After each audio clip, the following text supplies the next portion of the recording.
بسم اللہ الرحمن الرحیم۔ ہمارے چینل میں خوش آمدید۔ میں تپتی دھوپ میں کھیتوں میں کام کر رہا تھا جب میں نے دور سے اپنی لاڈلی بیٹی کو آتے ہوئے دیکھا۔ یقیناً اس کی ماں نے اسے کھانا دے کر بھیجا تھا۔ پہلے تو مجھے اپنی بیوی پر غصہ آیا، لاکھ منع کرنے کے باوجود بھی وہ زویا کو کھیتوں میں بھیج دیتی تھی۔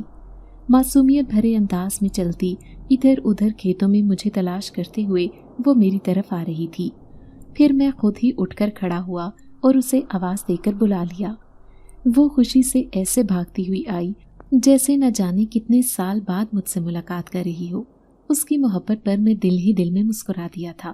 اب وہ میرے سامنے بیٹھی کھانا کھول رہی تھی جو ٹفن میں لے کر آئی تھی۔ میں نے دیکھا آج اس کی ماں نے میرا پسندیدہ سالن بنایا تھا اور ساتھ میں دہی بھی بیچی تھی۔ صبح جھگڑا کرنے کی وجہ سے میں بغیر کھانا لیے ہی کھیتوں میں آ گیا تھا۔ یہ یقیناً اس سے میرا احساس تھا، جب بھی تو یہ کھانا فوراً بھیج دیا تھا۔ پھر میں زویا کو کہنے لگا کہ وہ کھیتوں میں کیوں آئی ہے۔ 1000 بار میں نے منع کیا ہے کہ اس طرف نہ آیا کرو، لیکن وہ بھلا کس کی پرواہ کرتی تھی۔ میرا ابا بھوکا رہے اور میں آرام سے گھر میں بیٹھی رہوں، یہ آپ نے سوچا بھی کیسے ابا؟ وہ اٹھلا کر کہہ رہی تھی اور نوالے بنا بنا کر اپنے ہاتھوں سے مجھے کھلانے لگی۔ لیکن اچانک ہی وہاں زمیندار آ گیا تھا۔ اوہو، تو یہاں باپ بیٹی کی محبت کے سین چل رہے ہیں۔ اس کی گندی نظریں میری بیٹی کے اوپر تھیں جو مجھ سے برداشت نہیں ہوئی، اور میں زویا سے کہنے لگا چلو گھر جاؤ اور اپنی ماں سے کہنا کہ شام کو جو کھیتوں میں بھنڈی توڑ کر لایا تھا وہی بنا کر رکھ دے۔ اس نے ہاں میں سر ہلایا اور پھر وہاں سے چلی گئی۔ زمیندار کی نظروں نے دور تک اس کا پیچھا کیا تھا، جسے دیکھ کر اندر ہی اندر میں تل ملا کر رہ گیا تھا۔ میرا نام خدا بخش ہے۔ میرا تعلق ایک چھوٹے سے گاؤں سے تھا۔ میں ایک غریب آدمی تھا، اس لیے زمیندار کی زمینوں پر کام کرتا تھا۔ بدلے میں وہ مجھے دہاڑی دے دیتا تھا جس سے میرے گھر کا گزارا ہو جاتا تھا۔ ویسے بھی میرا ایک چھوٹا سا خاندان تھا۔ میری ایک ہی اکلوتی بیٹی تھی جس کا نام زویا تھا۔ اپنی بیوی اور بیٹی کے ساتھ میں ایک اچھے سے گھر میں، لیکن منتوں مرادوں سے مانگی ہوئی بیٹی میری بہت ہی خوبصورت اور گوری چٹی رنگ برنگی آنکھیں، وہ بالکل کسی شہزادی کی طرح لگتی تھی۔ سب کہتے تھے خدا بخش یہ تیری بیٹی نہیں لگتی، لگتا ہے کہ تمہیں اسے انگریزوں سے چرایا ہے۔ میری ایک ہی اکلوتی بیٹی تھی جس کا نام زویا تھا۔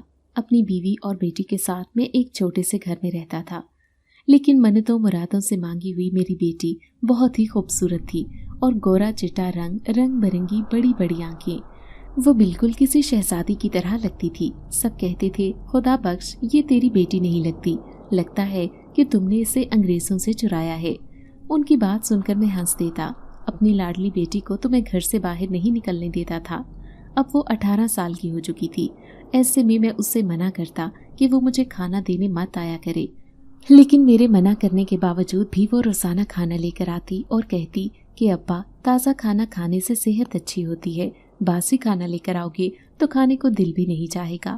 لیکن میں اسے کسی خاص وجہ سے منع کر رہا تھا۔ زمیندار کی زمینوں پر میں کام کرتا تھا، اس کی عادات ٹھیک نہیں تھی۔ پہلے بھی وہ کئی گاؤں کی معصوم اور غریب لڑکیوں کی عزتوں کو رون چکا تھا۔ میں نہیں چاہتا تھا کہ اس کی گندی نگاہیں میری بیٹی کے اوپر پڑیں۔ اس کے پاس بے پناہ دولت تھی اور وہ اس دولت سے جسے چاہے خرید سکتا تھا۔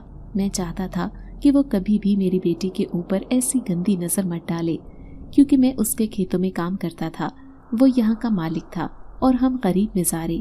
لیکن کیا جانتا تھا کہ اس دن وہ میری بیٹی کو دیکھ لے گا۔ تبھی تو اگلے دن کہنے لگا خدا بخش تیری بیٹی تو بہت خوبصورت ہے، کہاں چھپا کر رکھا ہوا تھا تو نے؟ اس کے لہجے میں کمینگی تھی۔ میرا خون کھولنے لگا، لیکن میں نے خاموشی اختیار کی اور اس سے ٹالتے ہوئے کہہ دیا کہ ہاں سائیں، اب وہ جوان ہو گئی ہے، اس کی شادی کرنے کی فکر ہے۔ میں نے اپنی بہن کے بیٹے سے اس کا رشتہ طے کر دیا ہے۔ میں نے اسے جھوٹ کہا تھا، حالانکہ میری بہن تو شہر میں رہتی تھی اور مجھے نہیں لگتا تھا کہ اس کا ارادہ ہے میری بیٹی کا رشتہ لینے کا، کیونکہ وہ ایک امیر گھرانے سے تعلق رکھتی تھی۔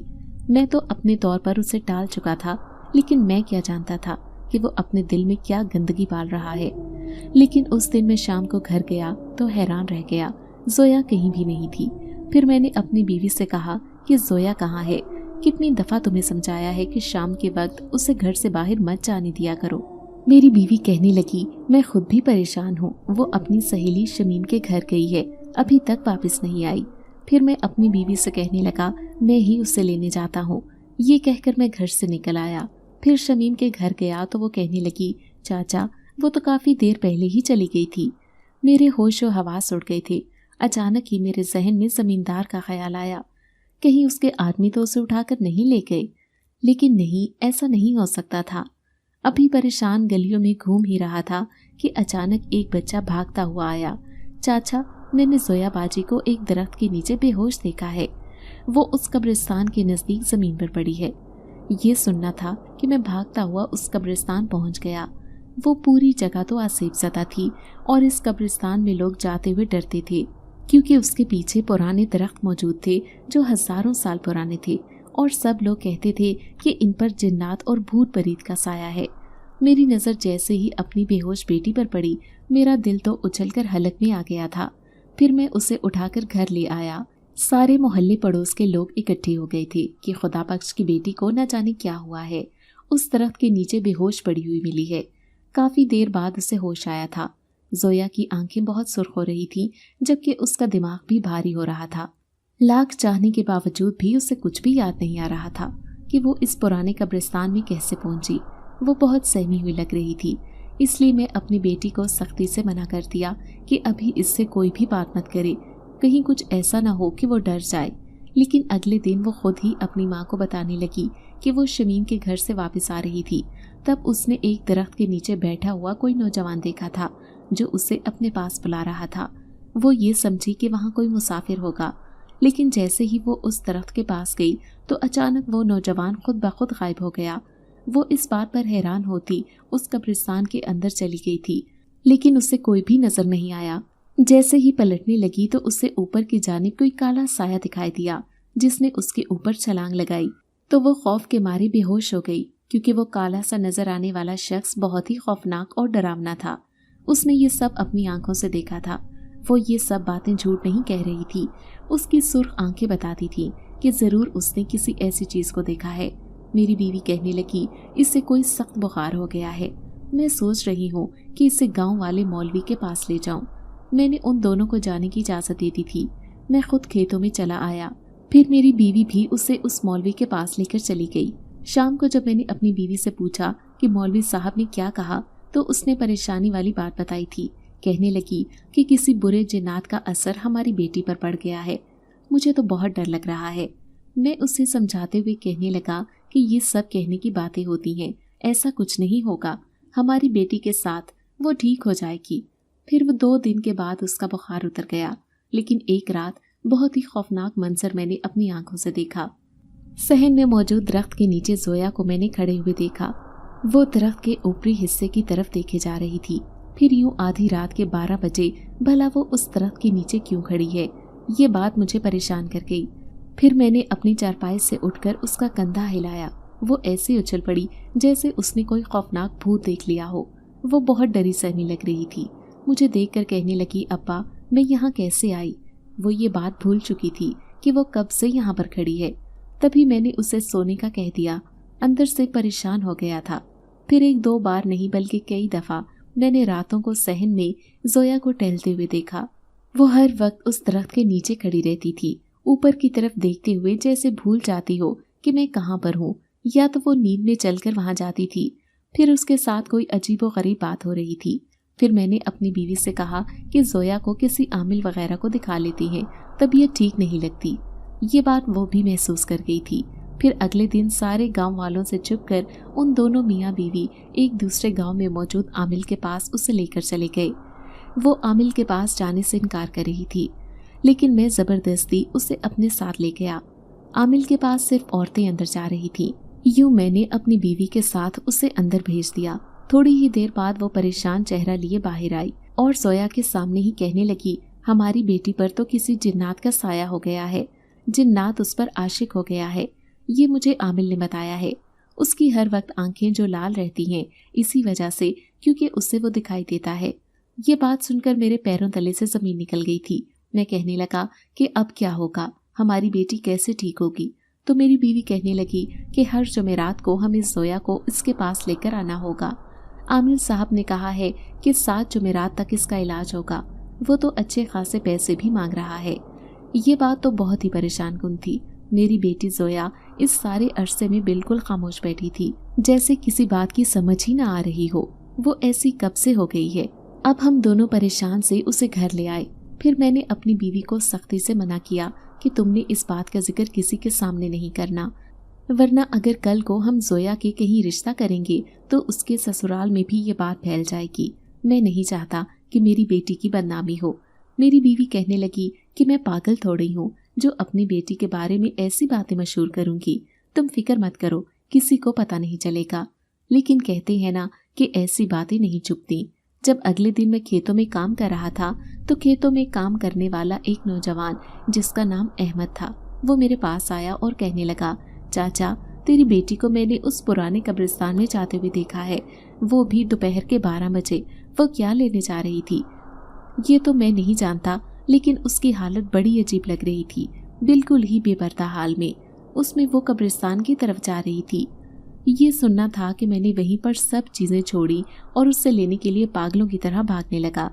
ये देखकर मैं हैरान रह गया कि वो एक दरख्त के नीचे बैठी हंस हंस कर बातें कर रही थी, जबकि उसके सामने कोई भी नहीं था। भरी दोपहर में नंगे सर लंबे लंबे बाल खोले वो उस दरख्त के नीचे क्यों बैठी है, ये बात तो मैं अच्छी तरह जानता था। तभी मैंने उसका जोर से कंधा हिलाया और कहने लगा, चलो मेरी धी, यहाँ क्या कर रही है। तो वो हड़बड़ा कर उठी थी। फिर गुस्से से मुझे कहने लगी, देख अब्बा, तेरी वजह से वो चला गया, तुझसे खौफ सदा होकर, वरना वो मुझसे बातें कर रहा था।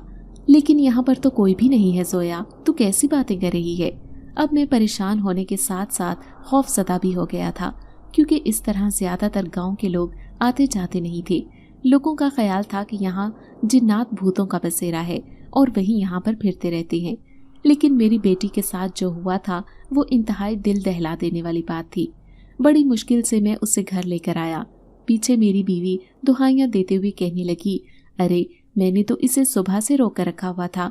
फिर मैं बकरियों का बाड़ा साफ करने गई और इधर ये घर से निकल गई, मुझे पता ही नहीं चला।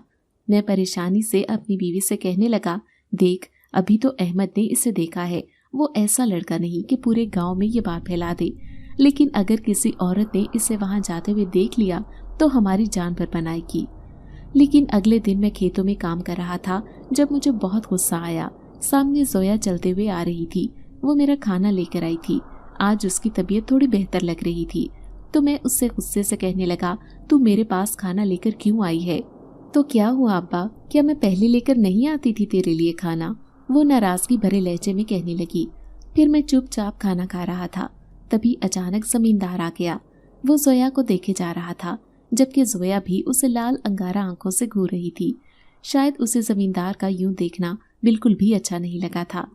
फिर वो मुझसे कहने लगा, देख गांव की नौजवान लड़कियां मेरी हवेली में आती हैं चावल की फसल साफ करने, तो तू भी अपनी बेटी और बीवी को भेज दिया कर, अच्छा खासा मुआवजा दूंगा। ये बात मुझे नागवार तो लगी थी, लेकिन जमींदार की जी हुजूरी करना मेरी मजबूरी थी, इसलिए मैंने कह दिया कि ठीक है मालिक, मैं भेज दिया करूंगा। कोई भी नहीं जानता था कि मैं अपनी बेटी की वजह से किस परेशानी से गुजर रहा हूँ।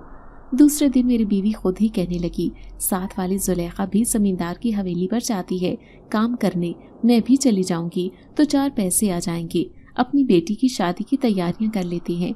मैं तो कहती हूँ इसे जल्द रुखसत कर देती हैं, जब तक इसका इलाज होगा, जब तक इसकी शादी की तैयारियां भी हो जाएंगी। मैं भी उसकी बात से मुत्तफिक था, लेकिन मैंने अपनी बीवी को मना किया और कहने लगा कि जब तक इसका इलाज हो रहा है इसे अकेला मत छोड़ो तो बेहतर है। उसने मेरी बात मान ली थी, लेकिन एक दिन आधी रात को जब मैंने घर के दरवाजे खुले हुए देखे तो मेरे पैरों तले से जमीन निकल गई। मेरी बीवी बेखबर सो रही थी। तभी मेरे जहन में पहला ख्याल अपनी लाडली बेटी का आया था, कहीं वो तो नहीं बाहर निकली है, वो भी आधी रात को। मैंने देखा जोया की चारपाई खाली थी। अब मैं पागलों की तरह गांव की गलियों में आधी रात को उसे तलाश करता फिर रहा था। ऐसे में अगर कोई मुझे देख लेता तो लाजमी पूछता कि मैं यहाँ क्या करता फिर रहा हूँ। इसलिए मैं सबसे छुपकर तेज तेज कदमों से चलता हुआ उसी पुराने कब्रिस्तान की तरफ जा रहा था। मैं जानता था कि मेरी बेटी वहीं पर होगी। फिर उसे उसी कब्रिस्तान में तलाश करने लगा जहाँ पर खौफनाक जानवरों के चिंगाड़ने की आवाज़ें आ रही थीं। बहुत सी चिमगादड़ें उड़ती हुई मेरे सर के पास से इस कदर तेजी से गुजरी कि बमुश्किल मुझे अपना बचाव करना मुमकिन हुआ था। लेकिन जैसे ही मैंने जोया को देखा तो हैरान रह गया। वो एक दरख्त की शाख पर चढ़कर बैठी थी। उसके सफेद पांव दरख्त से नीचे लटक रहे थे, लेकिन एक सफेद सा साया बिल्कुल उसके सामने मौजूद था। आज ये मंजर मैंने अपनी आंखों से देख लिया था। तभी मैं चीखता हुआ कहने लगा, जोया, ये तुम कहाँ बैठी हो? नीचे आओ, गिर जाओगी। वो एकदम से पलटकर मुझे देखते हुए कहने लगी, अब मैं कभी वापस नहीं आऊंगी। मैं उसके साथ बैठी हूँ। ये बार बार मुझे अपने पास बुलाता है और मैं अगर चली गई तो ये मुझसे नाराज हो जाएगा। वो न जाने किसके बारे में बात कर रही थी, लेकिन अचानक ही उस दरख्त की शाख जोरदार अंदाज में हिली कि जोया फिसलकर नीचे आ गिरी थी। लेकिन शुक्र था कि उसे कोई चोट नहीं आई। अब मैं उसे घर ले आया था। पीछे मेरी बीवी भी जाग गई थी। उसने जब जोया की हालत देखी, बिखरे बाल, दुपट्टे से बेनियाज और सुर्ख आंखें लिए वो हंसती हुई घर आ रही थी। वो बिल्कुल किसी पागल लड़की की तरह नजर आ रही थी। अब जोया की ये हालत हमारे लिए शदीद परेशानी का बायस बनती जा रही थी। जब मैं उससे प्यार से पूछता कि वो ऐसा क्यों करती है, तो वो रोते हुए कहती कि मैं अपने बस में नहीं होती। यूं उसे ऐसा लगता है जैसे मुझे वहां पर कोई बुलाकर अपने शहर में गिरफ्तार कर लेता है। फिर मेरी बीवी उससे कहने लगी कि वो कैसा दिखाई देता है, तो जोया कहने लगी कि वो लंबा चौड़ा वजूद रखने वाला एक सफेद आंखों वाला नौजवान है। उसकी कशिश के बायस वो उसकी तरफ खींचती चली जाती है। मेरे दिल में ख्याल आ रहा था कि वो जरूर कोई आसेब होगा जो उसके पीछे लग गया है। फिर अगली जुमेरात को मैं अपनी बीवी के साथ उसे उसी आमिल के पास लेकर आ गया। आमिल इलाज करने की एवज मेरी बीवी से अच्छे खासे पैसों का मुतालबा कर रहा था। उसने नाचार वो सोने की रखी हुई अंगूठी ही उठा कर ले आई जो उसने जोया की शादी के लिए रखी थी। हम बस किसी तरह अपनी बेटी का इलाज करवाना चाहते थे ताकि इस अजाब से इसकी जान छूट जाए। फिर वो आमिल कहने लगा, वो तो बहुत ताकतवर जिन्सात है, वो इतनी आसानी से तुम्हारी बेटी का पीछा नहीं छोड़ेगा। इसके लिए मुझे अभी मजीद इंतजार करना होगा।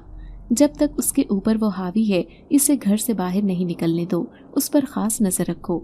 हम परेशानी की हालत में उससे घर वापस ले आए थे। अब मेरी बीवी सख्ती से उसे समझाते हुए कहने लगी कि हमें यूं परेशान मत करो, खबरदार जो आज के बाद घर से बाहर निकली। जोया कहने लगी, माँ, ये मेरे बस में नहीं है। मैं कैसे आपको बताऊं कि वो मुझे खुद अपने पास आने पर मजबूर करता है। लेकिन दूसरे दिन मेरी आधी रात को आंख खुली तो मेरे होश उड़ गए क्योंकि जोया अपने बिस्तर पर नहीं थी। तभी मैंने अपनी बीवी को उठाया, लेकिन घर के दरवाजे भी मुकम्मल तौर पर बंद थे और अंदर की तरफ से ताला लगा हुआ था। तो जोया कहाँ जा सकती है? मेरी बीवी उसे छत पर देखने गई तो उसके मुंह से एक तेज चीख की आवाज आई थी। मैं भी पागलों की तरह ऊपर भागा। जोया ऊपर छत पर बाल बखेरे और दुपट्टे से बेनियाज छत पर पड़ी थी। वो बेहोशी की हालत में थी। मैं उसे उठाकर नीचे ले आया। बड़ी मुश्किल से उसे होश आया था। उसे खुद भी याद नहीं था कि वो ऊपर छत पर कैसे पहुंची। आहिस्ता आहिस्ता सारे गांव वालों को शक होता जा रहा था कि मेरी बेटी के साथ जरूर कोई अजीबोगरीब मामला है। लेकिन एक दिन मैं खेतों में काम कर रहा था जब मुझे जमींदार ने किसी काम से शहर भेज दिया। मैं मुंशी के साथ शहर आ गया।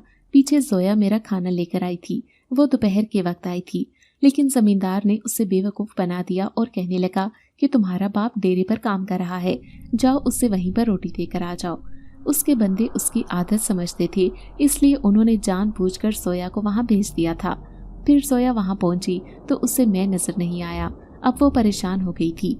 वापस जाने के लिए मुड़ी ही थी कि अचानक जमींदार के आदमियों ने उसे डेरे में मौजूद कोठड़ी में बंद कर दिया। अब वो जमींदार के आने का इंतजार कर रही थी, क्योंकि वो शैतान सिफ्त आदमी ऐसे ही गांव की नौजवान लड़कियों से फ़ायदा उठाता था और फिर उन गरीब लोगों से कहता कि मुंह बंद करके रखना, वरना अगर मेरे खिलाफ आवाज़ उठाई तो मैं तुम्हें पुलिस में पकड़वा दूंगा। लेकिन वो नहीं जानता था कि मेरी बेटी जो पहले से ही किसी आसेब के कब्जे में है, वो उसके साथ क्या हशर कर सकती है।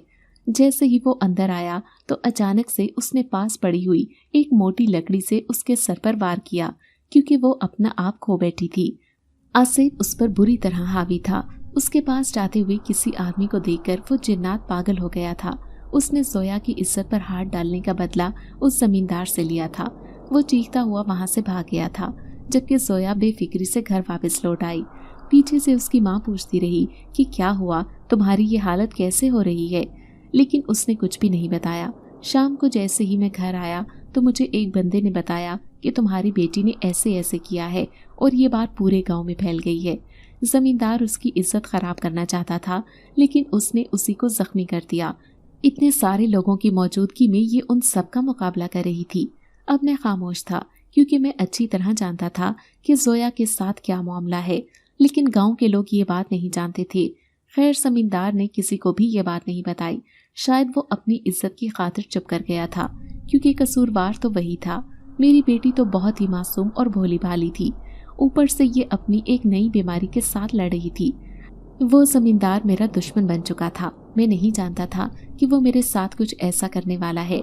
جب گاؤں کے پنچایتوں نے مجھے اپنے پاس بلایا اور کہنے لگے کہ تمہاری بیٹی نے زمیندار کی عزت پر حملہ کیا ہے، اسے نقصان پہنچایا، اس لیے تمہیں یہ گاؤں خالی کرنا ہوگا، میں حیران ہو گیا اور کہنے لگا یہ کیسا انسان ہے؟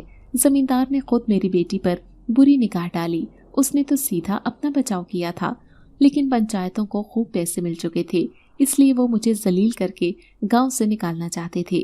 پھر اس دن پریشان چہرہ لیے میں گھر آیا اور میں نے اپنی بیوی کو ساری بات بتا دی۔ میری بیوی کہنے لگی اس کا مطلب ہے کہ ہمیں گاؤں چھوڑنا ہوگا۔ میں پریشانی سے سر ہلا رہا تھا کہ اچانک میری نظر اپنی بیٹی پر پڑی۔ اس کی آنکھیں انتہائی سرخ ہو رہی تھیں۔ پھر وہ اس قدر خوفناک لہجے میں مجھ سے مخاطب ہوئی کہ میرا دل دہل کر رہ گیا۔ وہ غصے سے مجھے کہہ رہی تھی کہ ابا ہرگز نہیں، ہم یہ گھر چھوڑ کر کہیں بھی نہیں جائیں گے، بلکہ زمیندار کا تو میں وہ حشر کروں گی کہ وہ پانی مانگے گا پر اس سے پانی بھی نصیب نہیں ہوگا۔ اس کی آنکھیں بالکل لال انگارہ ہو گئی تھی۔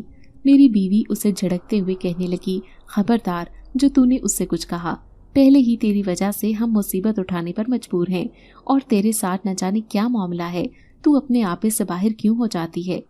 میں اپنی بیوی کو سمجھاتے ہوئے کہنے لگا کہ تو جانتی ہے کہ اس پر کسی آسیب کا سایہ ہو گیا ہے۔ بول میری بیٹی، کیا تجھے ابھی بھی وہ دکھائی دیتا ہے؟ میں خوف زدہ سا اس سے پوچھ رہا تھا۔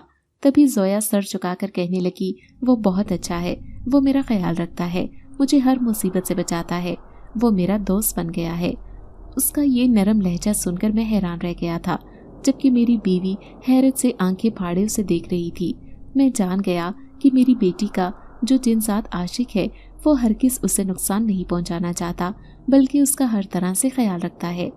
لیکن اس رات نہ جانے کیا ہوا کہ اگلے دن پنچایت خود میرے دروازے پر آئی اور کہنے لگے کہ جو کل بات ہم نے تم سے کہی تھی اسے بھول جاؤ، تمہیں بھی اس گاؤں میں رہنے کا اتنا ہی حق ہے، اس لیے ہم تمہیں یہ گاؤں چھوڑنے کا نہیں کہتے۔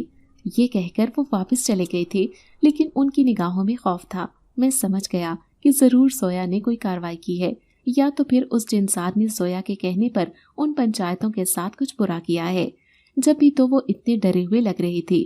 آہستہ آہستہ پورے گاؤں میں یہ بات پھیل گئی کہ میری بیٹی آسیب زدہ ہے، جو بھی اس کے ساتھ غلط کرتا ہے تو وہ اس سے اس کا بدلہ لینے آ جاتا ہے۔ اب سب مجھ سے ڈرنے لگے تھے۔ زمیندار نے بھی مجھے کام سے نکال دیا اور کہنے لگا کہ تیرے جیسے مزارے اس گاؤں میں میرے لیے بہت ہیں۔ اب ایک طرف تو روزگار چلا گیا تھا، دوسری طرف بیٹی بیمار تھی، اس کا بھی علاج کروانا تھا، کیونکہ عامل تو ہزاروں روپے مانگ رہا تھا علاج کرنے کے لیے۔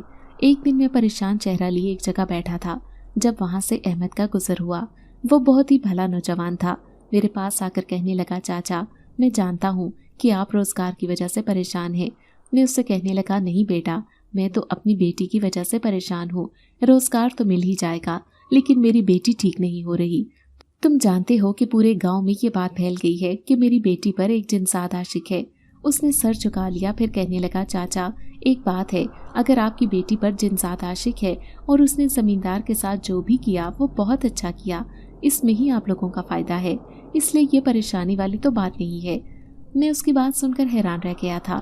پھر اگلے دن میں اپنی بیوی کے ساتھ اسے اس عامل کے پاس لے کر گیا تو اس عامل نے ایک حیرت انگیز بات کہی تھی۔ وہ کہنے لگا کہ تم اپنی بیٹی کی شادی کر دو، وہ جنسات خود ہی اسے چھوڑ کر چلا جائے گا، یہ سب سے آسان اور سیدھا سادہ حل ہے۔ میری بیوی تو خوش ہو گئی تھی، لیکن میں پریشان تھا، اتنی جلدی بھلا رشتہ کیسے ملتا؟ سوچ سوچ کر میرے دماغ کی نس پھٹنے کی ہو رہی تھی، اور نہ ہی میرے پاس اتنی بڑی کوئی دولت تھی کہ میں اپنی بیٹی کی شادی کر کے اسے رخصت کر دیتا۔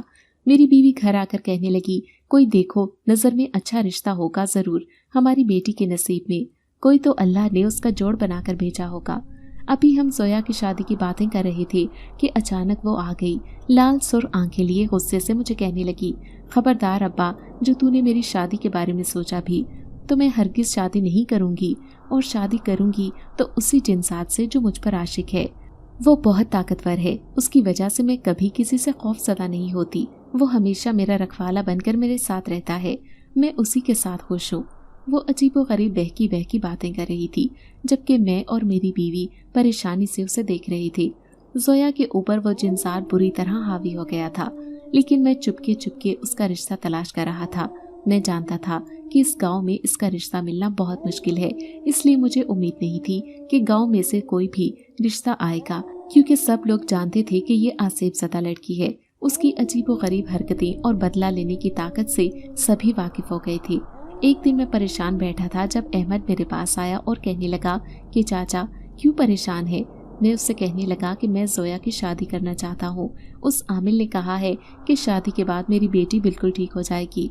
अहमद भी हैरान रह गया, कहने लगा ये कैसा आमिल है जो एक बीमार लड़की की शादी करना चाहता है। तभी अचानक मेरी नज़र अहमद पर पड़ी। वो भी एक समझदार नौजवान था। वो जमींदार के डेरे पर मुंशी का काम करता था, निहायत ही ईमानदार और नेक तबीयत का मालिक था।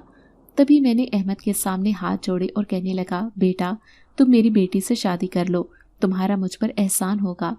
वो हैरान होकर कहने लगा, चाचा मैं तो खुद एक गरीब यतीम लड़का हूँ। आपको मालूम है कि मैं अपने चाचा के पास रहता हूँ। वो किस कदर जालिम इंसान है। मैं उस मासूम लड़की को अपने साथ कहाँ रखूँगा, उसकी तो ज़िंदगी ख़राब हो जाएगी। मैं उसे समझाते हुए कहने लगा कि देखो, शादी के बाद रिस्क देने वाली अल्लाह की ज़ात है। हो सकता है कि मेरी बेटी से शादी के बाद तुम्हारी किस्मत खुल जाए और तुम उसकी सब बीमारी से वाकिफ़ हो। जिस तरह से कोई खैर उसका ख्याल नहीं रखेगा, इस तरह से तुम उसका ख्याल रख सकोगे। तुम एक नेक नौजवान हो।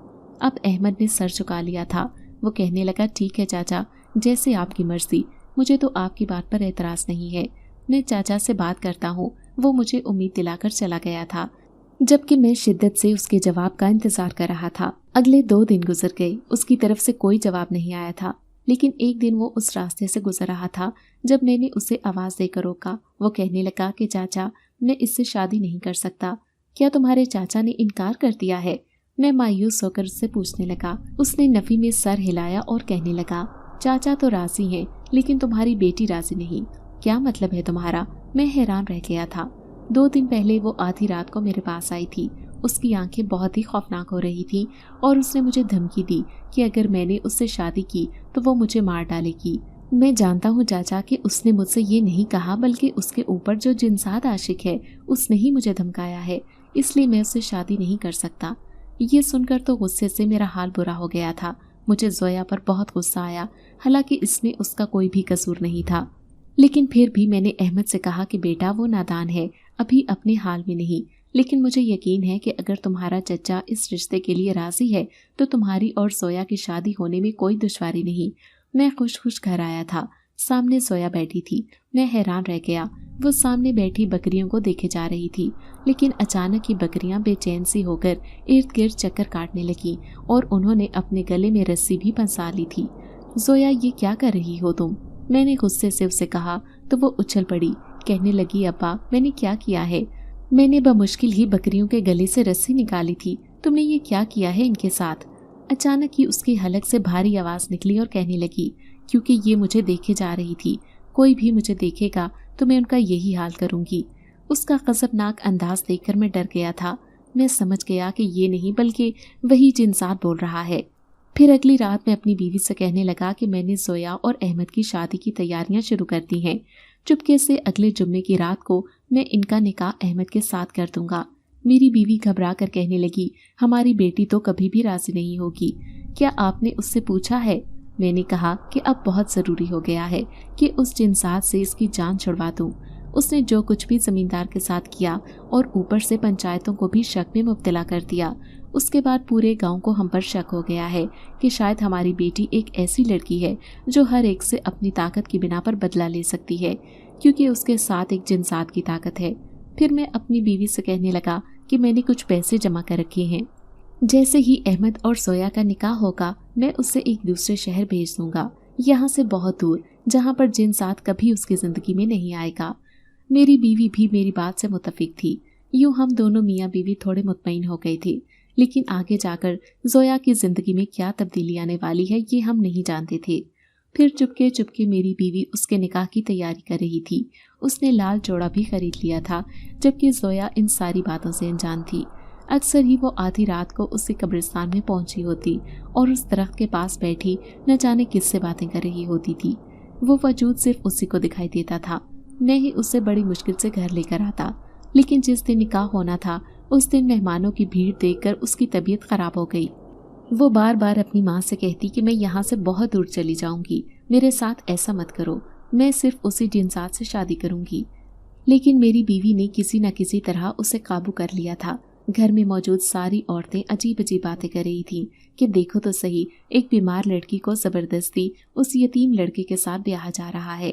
लेकिन अहमद के साथ जबरदस्ती नहीं हो रही थी, वो मेरी वजह से इस निकाह के लिए तैयार हुआ था।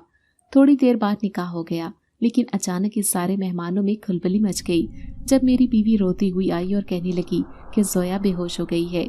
मैं पागलों की तरह भागता अंदर आ गया था। मैंने अपनी बेटी को देखा जो अजीब अंदाज में सांस ले रही थी। फिर मैं जल्दी से गांव में मौजूद मौलवी साहब को बुलाकर ले आया।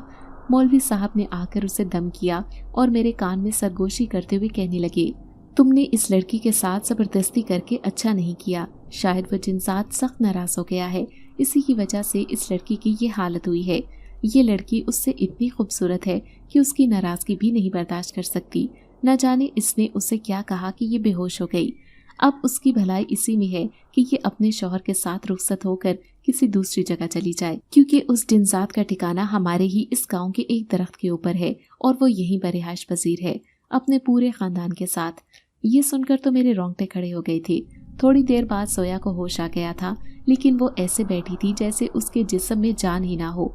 फिर मैंने ऐसी हालत में उसकी रुखसती कर दी और अपने पास जमा किए हुए 2 लाख रुपए अहमद को दे दिए। वो ये रकम नहीं लेना चाहता था, लेकिन मैं कहने लगा कि शहर जाने के लिए पैसे का होना बहुत ज़रूरी है, क्योंकि वहाँ जाते ही तुम्हें काम नहीं मिलेगा और घर भी किराए पर लेना पड़ेगा। बस तुम मेरी बेटी को इतना दूर ले जाओ कि जिनसात उसके पास भटके भी ना। अहमद ने मुझसे वादा किया था कि वो मेरी बेटी को खुश रखेगा। मेरी बीवी आंसू बहाए जा रही थी, जबकि जोया नहीं रो रही थी और ना ही हंस रही थी, बल्कि उसके चेहरे पर कोई तासुरात नहीं थे।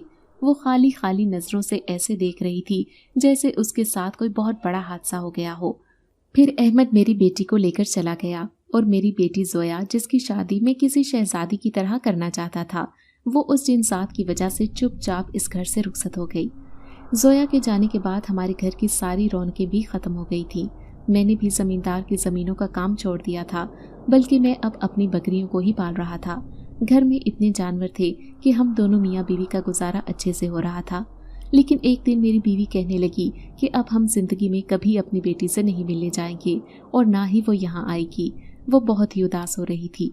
मैं कहने लगा, मेरा भी दिल चाहता है उससे मिलने को, लेकिन डरता हूँ कि कहीं वो हमारे साथ आने के लिए ना मचल जाए। मैंने अल्लाह के भरोसे पर उसे अहमद के साथ रुखसत किया है। अगर अल्लाह ही उसका वारिस है, मैं अपनी बीवी को समझाता कि वो चंद साल इंतज़ार करे, उसके बाद अहमद खुद ही हमें उससे मिलवा देगा। यूं करते करते 1 साल गुजर गया। कभी कभार मेरी अहमद से बात हो जाती थी, लेकिन जोया मुझसे बात नहीं करती थी। फिर वो एक खूबसूरत दिन था जब रात को खाना खाकर मैं चारपाई पर लेटा आसमान में चमकते सितारों को देख रहा था। अचानक ही दरवाजे पर दस्तक हुई थी। जैसे ही दरवाज़ा खोला, सामने बेटी और दामाद को देखकर मैं हैरान रह गया। मेरी बेटी किस कदर बदली हुई लग रही थी, पहले से भी ज़्यादा खूबसूरत और खुश। उसे देखकर मैं अपनी आंखें ठंडी करने लगा। पूरे 1 साल बाद वो मुझसे मिलने आई थी।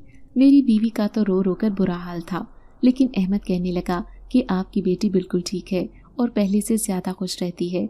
अब ये बिल्कुल भी बीमार नहीं होती। दूसरी सुबह सारे गांव वाले आकर उससे मिल रहे थे। सब उसे देखकर हैरान थे कि ये लड़की वही है जो कभी आसेब सदा लड़की के नाम से इस पूरे गांव में मशहूर थी। मैं भी उससे अपने दिल की चंद बातें करना चाहता था, लेकिन न जाने उसने मेरी तरफ देखा भी नहीं। वो मुझसे कुछ रूठी रूठी सी लग रही थी। फिर आखिरकार रात को मुझे मौका मिल गया जब अहमद अपने चाचा के घर मिलने गया हुआ था और मेरी बीवी हमारे लिए खाना बना रही थी। तो वो मेरे पास आकर बैठी चारपाई पर, मुझसे कहने लगी, अब्बा तेरी तबीयत कैसी है? मैं मुस्कुराकर उसे देखते हुए कहने लगा, तुझे देखकर मेरी तबीयत बिल्कुल ठीक हो गई। तू सच सच बता, तू अब पहले जैसी तो नहीं है ना? तुझे वो सब कुछ बातें याद हैं या तो उन सब बातों को भूल चुकी है? हमने जो भी करना था वो तेरी भलाई के लिए किया, इसमें हमारी कोई भलाई नहीं थी, हम तो तुझसे दूर रहकर तड़प रहे थे। उसने नजरें झुका ली, फिर कहने लगी, अब्बा भला माँ बाप कब औलाद का बुरा चाहते हैं? हाँ, औलाद ही होती है जो उन्हें हर पल सताती है, जैसे मैंने आपको तंग किया।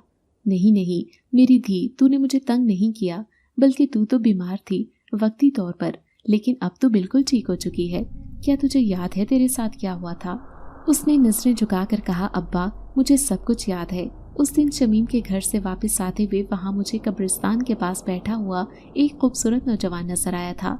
वो इतना खूबसूरत था कि मैं उसके सहर में गिरफ्तार हो गई। उसने न जाने मुझ पर ऐसा क्या जादू किया कि मैं खुद को उससे मिलने से नहीं रोक पाती। कई दिन तक उससे छुप छुप कर मुलाकातें करती रही। अम्मा से झूठ बोलकर जाती कि मैं अब्बा के पास जा रही हूँ, जबकि मैं जाती उसके पास थी। हम दोनों एक दरख्त के पीछे बैठकर घंटों बातें करते थे। फिर एक दिन उसने इंकशाफ किया कि वो कोई नौजवान नहीं बल्कि एक जिनसात है जो सालों से इस दरख्त पर रहता आ रहा है और यहाँ पर उसका पूरा खानदान आबाद है। ये सुनकर तो मैं हैरान रह गई थी। मैंने उसकी बात पर यकीन नहीं किया और उससे कहने लगी कि यकीनन वो मुझसे कोई भयानक मजाक कर रहा है। फिर वो कहने लगा कि अगर मेरी बात पर यकीन नहीं आ रहा तो आज रात 12 बजे आकर देख लेना, तुम्हें वो सब यहाँ पर दिखाई देंगे, क्योंकि हम दिन में कभी किसी के सामने खुद को जाहिर नहीं करते। मैं एक जिनज़ादा हूँ और गलती से तुमसे मोहब्बत कर बैठा, इसलिए मैंने अपने आप को तुम्हारे सामने जाहिर किया है। अब उसकी बात पर यकीन करने के लिए मैं उस दिन रात को छुपकर यहाँ आई थी। फिर मैंने अपनी आंखों से देखा, यहाँ पर सारे जिन्नात, उनके बच्चे और जिनज़ादियाँ और उनका पूरा खानदान मौजूद था। मैं उन्हें देखकर खौफज़दा हो गई। तभी चुपके से वो मेरे पीछे आकर कहने लगा, ये सब तुमसे मिलने आए हैं, क्योंकि मैंने उन्हें बता दिया है कि यहाँ रहने वाली एक खूबसूरत आदमजादी जिससे मैं मोहब्बत करता हूँ वो आने वाली है और वो तुम्हें देखने के लिए यहाँ पर आ गई।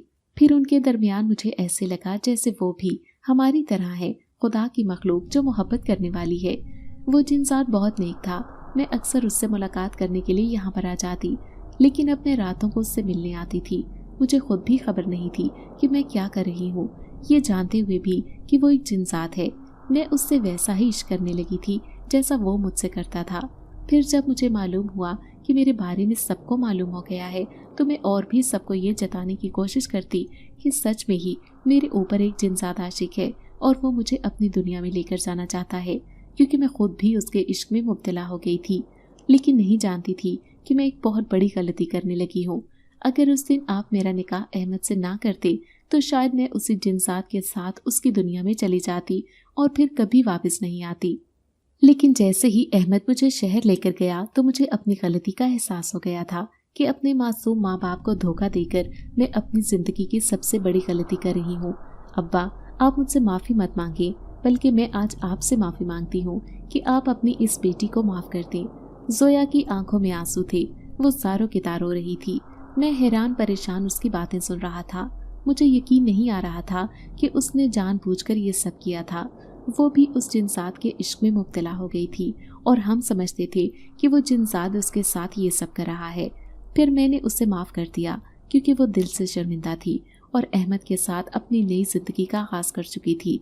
फिर अहमद कहने लगा कि चाचा, आपकी बेटी तो बहुत ही खुशकिस्मत है। जब से ये मेरी ज़िंदगी में आई है, मेरी तो ज़िंदगी बदल गई है। शहर में मुझे एक बहुत बड़े साहब के बंगले पर नौकरी मिल गई है और हम दोनों वहीं पर रहते हैं। दिन ब दिन मेरी तरक्की हो रही है और साहब मुझ पर मेहरबान हो गया है। वो हम दोनों का बहुत ख्याल रखता है क्योंकि उसकी कोई औलाद नहीं है। मैं बहुत खुश हो रहा था। फिर अगले 2-3 साल बाद मैं भी अपनी बीवी को लेकर शहर चला आया और हमेशा के लिए अपनी बेटी के साथ रहने लगा। वो हमारी इकलौती बेटी थी, हमारी आंखों का तारा, इसलिए हम एक पल भी उसके बगैर नहीं रह सकते थे। अब कभी भी जोया अपनी पिछली जिंदगी के बारे में नहीं सोचती और मैं भी कभी गाँव नहीं जाता, क्योंकि उस रास्ते से गुजरते हुए मुझे बहुत कुछ याद आ जाता है। अगर आपको आज की कहानी अच्छी लगी है तो वीडियो को लाइक जरूर करें। अगर आपको दहशतनाक, दिल को जकड़ देने वाली कहानियाँ पसंद हैं, तो ऐसी एक कहानी रोजाना सुनने के लिए हमारे चैनल को सब्सक्राइब करें। इजाजत चाहते हैं। अल्लाह हाफिज।